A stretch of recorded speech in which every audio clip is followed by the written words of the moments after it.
In the early morning today, Governor Romney communicated with Attorney General Ramsey Clark and told him of the extreme disorder in Detroit, Michigan. The Attorney General kept me advised throughout the morning.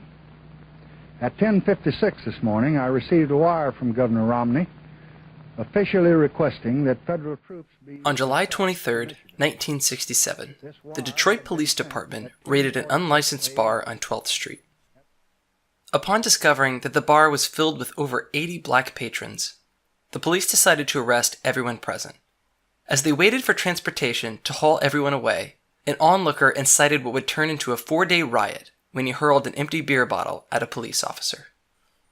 Over the course of the next week, hundreds of fires were started throughout the city, and many local businesses were looted and destroyed.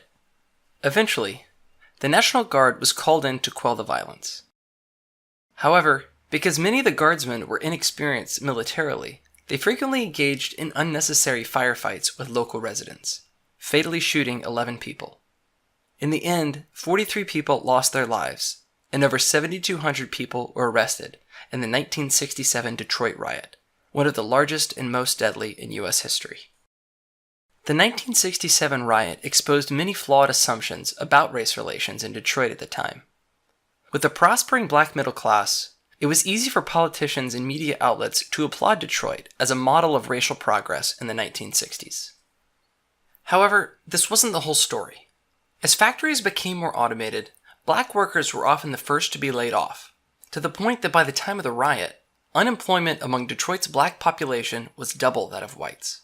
Although many black Southerners had found better lives for themselves in Detroit throughout the early and middle 20th century, there were mounting racial tensions in the city, from housing shortages to segregation to systematic police brutality.